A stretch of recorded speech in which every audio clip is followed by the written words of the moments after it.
Good morning, children. Sairam. Today, in English grammar, we will do verbs. This we will do in two parts. Let's start with the first part.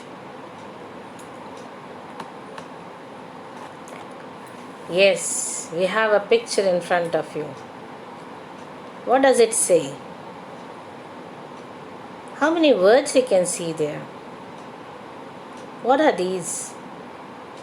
These are verbs.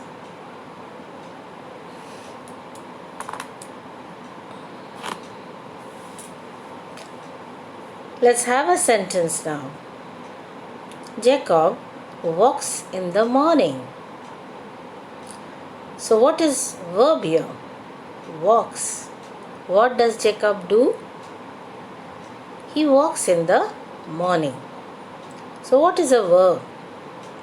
A verb is a word or a combination of words that indicates action or a state of being.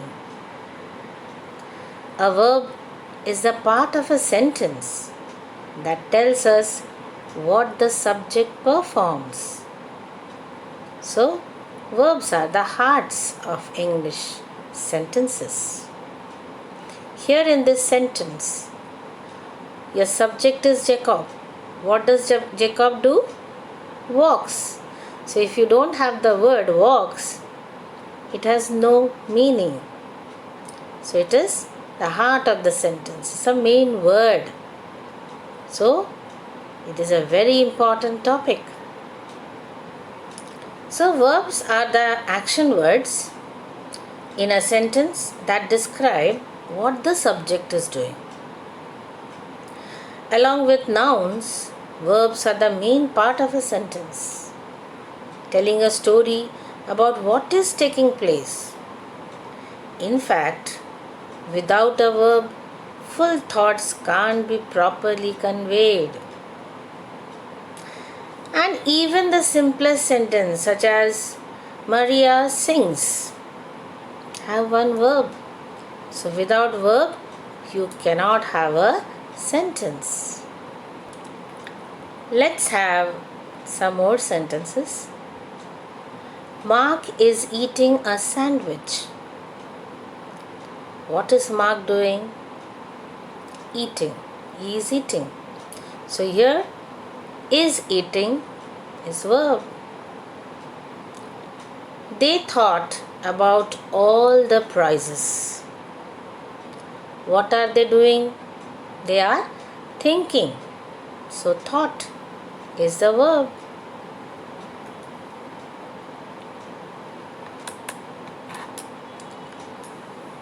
Now as we have seen that there are being verbs.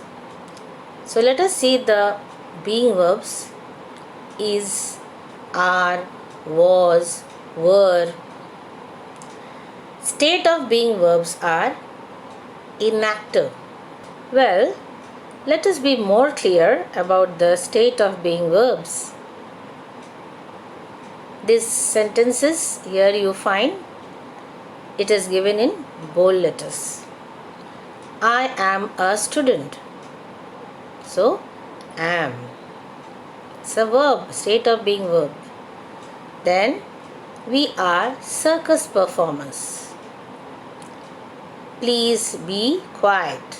So, are and be. So, all these are be forms. Let's study the types of verbs. Can you see the picture? Yeah, anyway, I have written it. Principal, auxiliary, transitive, intransitive, finite, non-finite, the three types of non-finite, infinite or infinitives, participle, gerund. Let's tell you in short and then we can do detailed study. Principal, main verb. Auxiliary, helping verb.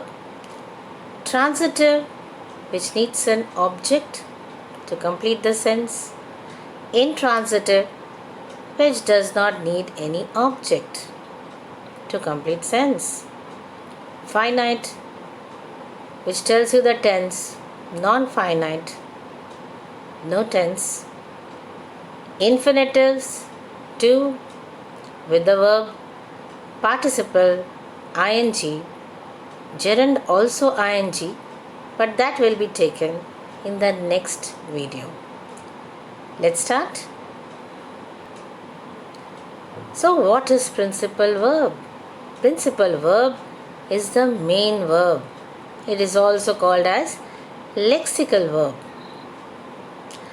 This term refers to the important verb in the sentence, the one that typically shows the action or state of being of the subject. Main verbs can stand alone, or they can be used with a helping verb, also called an auxiliary verb.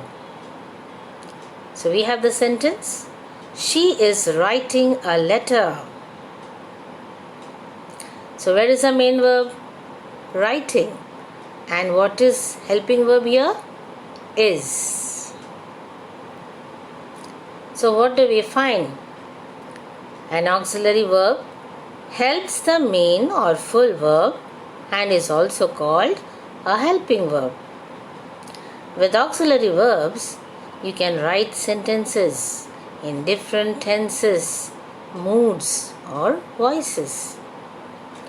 Auxiliary verbs are the be form verbs, or do, have, all these types of verbs we have already studied.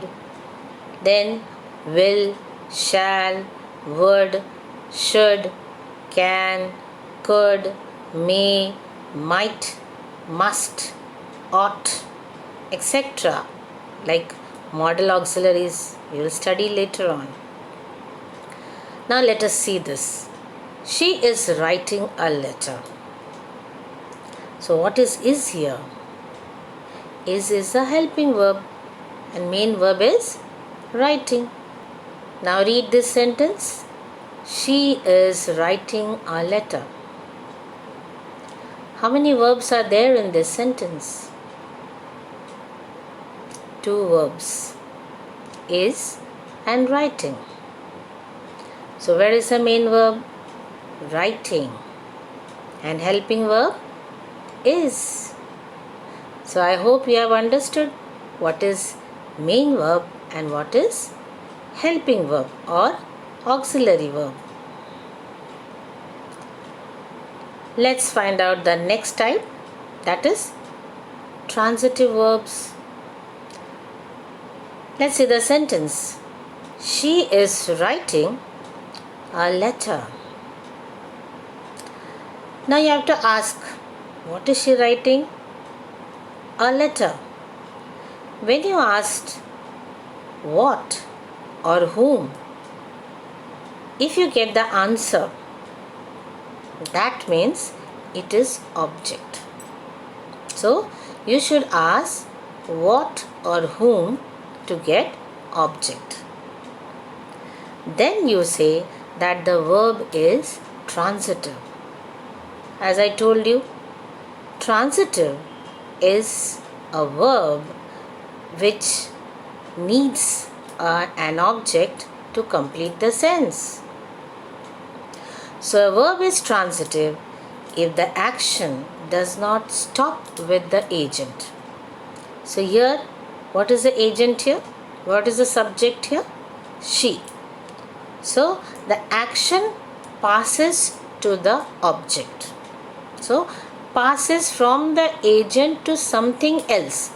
Now what is that else? That is object, a letter. So the action is passing from the subject to the object. That is transitive verbs. So transitive verbs need an object to complete their meaning. Otherwise it is incomplete. Let's have the examples of verbs used with both direct and indirect objects. Now in the sentence formally we have seen she is writing a letter. We have the direct object. Now here read this sentence. She is writing him a letter. Now here we have two objects. So objects, you know that it is always a noun or pronoun. Now here for asking the question him, what will you ask? Writing whom? She is writing whom? So him. So him is indirect object here. And she is writing what? Letter. So letter is the direct object. So in this sentence what do you find? Letter, direct object, him, indirect object. Now let's see what is intransitive verbs. We have studied transitive, which needs object. Now what is intransitive? Let's see the example. She is writing. If you ask the question, she is writing what or whom? Are you getting any answer? No, no object. So it is intransitive. So a verb is intransitive when the action stops with the agent and does not pass from the agent to something else. Just the opposite of transitive. Transitive, you need object. Intransitive, no object is needed for completing the sense. Let's have more example. We travel to London. Here, where is the verb? Travelled. Now here, travelled is intransitive. Why it is intransitive? Because the subject, we, are doing the travelling. The action is not passing from the subject to the object. Okay? London is not the direct object because London is not receiving the action of the verb. Another clue, children, remember.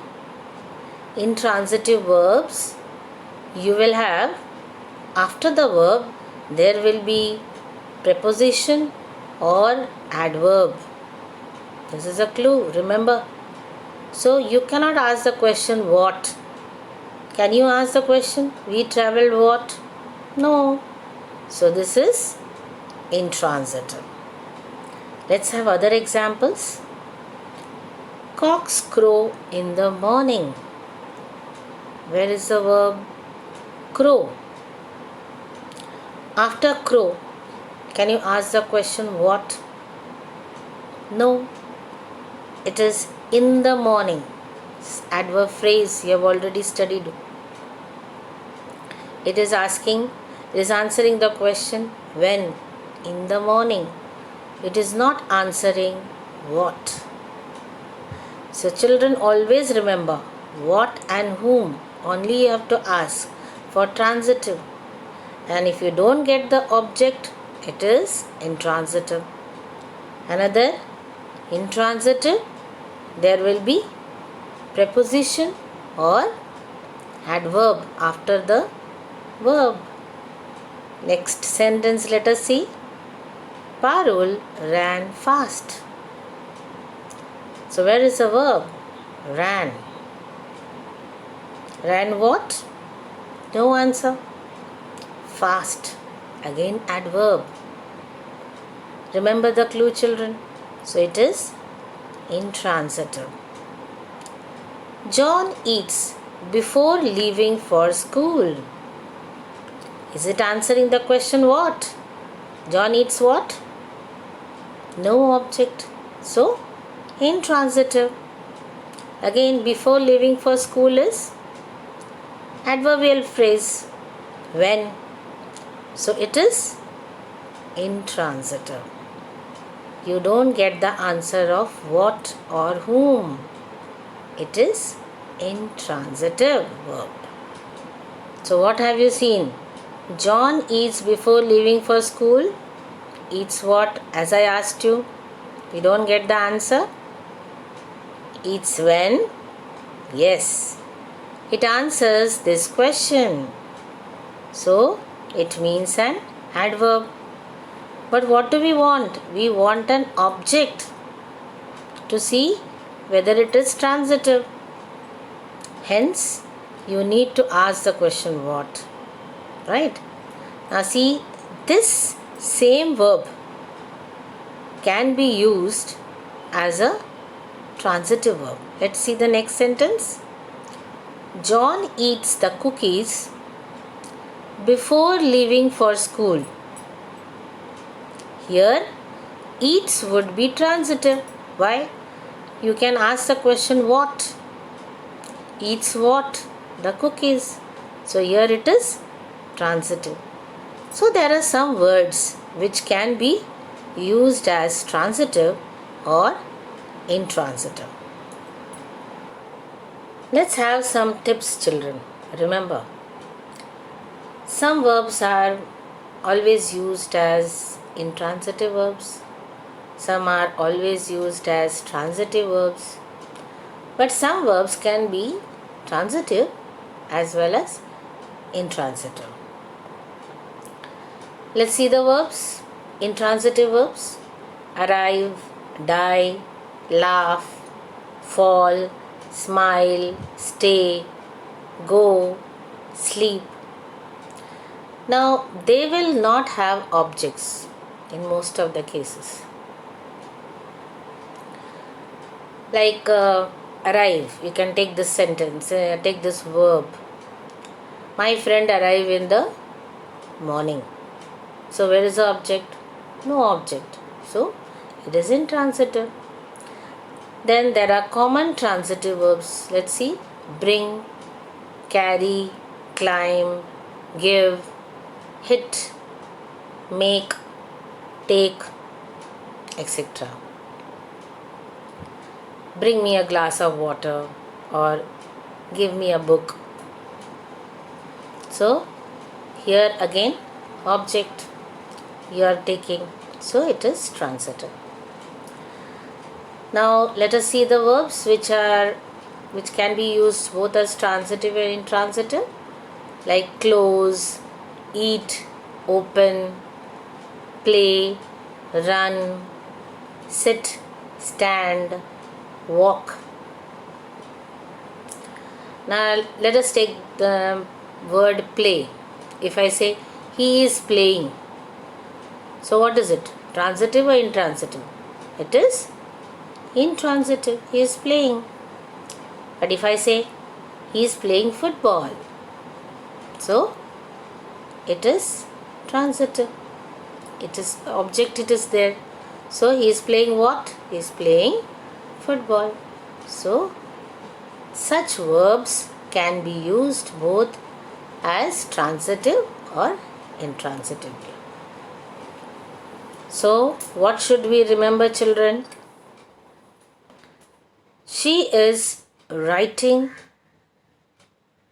What is it? It is transitive? No, it is intransitive. Why? No object.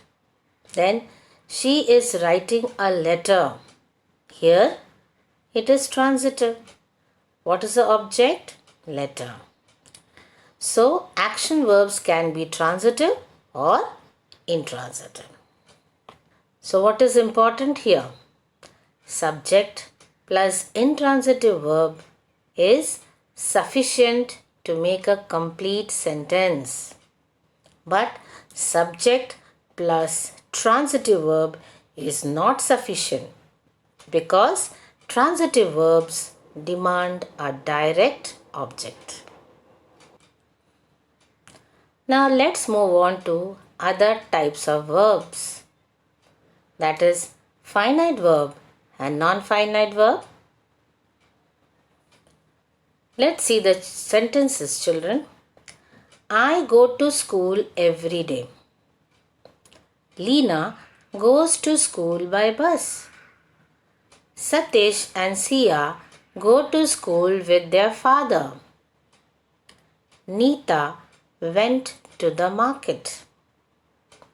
Now here you can see the verb go changes its form depending on the subjects. So verbs which have the past or the present form are called finite verbs and usually follow their subjects. So here, where is the subject? I. First person, you have already studied. Okay.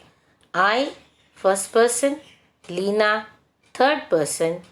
Satish and Sia, again third person but plural. And Nita is third person. Let us have more discussion on this. So what do we find? I go. So I is first person singular number. Okay. But we write go, which is considered the verb is plural. Go. Okay. Then Leena goes. Leena is third person singular number. So verb goes. Satish and Sia, these are third person plural number. So here again we have go as we have with I. And Nita went. Nita is third person singular number. So went is showing you the tense. So what do we find? First person, I go.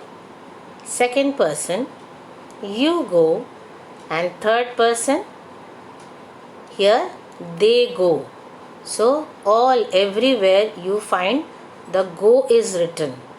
Okay. So go is considered as plural verb. Yeah. So all are plural in number. Then he goes, she goes, it goes. So here all are in third person but singular in number. Okay. Now the next sentence, Nita went to the market. Now the verb go changes to the past tense, went, to show time. Therefore, the verb undergoes three types of changes. And this changes according to number, person and tense. In such case, the verb is said to be finite. So which are finite verbs? Which changes according to number, that is singular number, plural number, then person, that is first person, second person, third person, and tense, that is present tense, past tense. So remember children, finite verb is a verb that changes its form according to number, person and tense.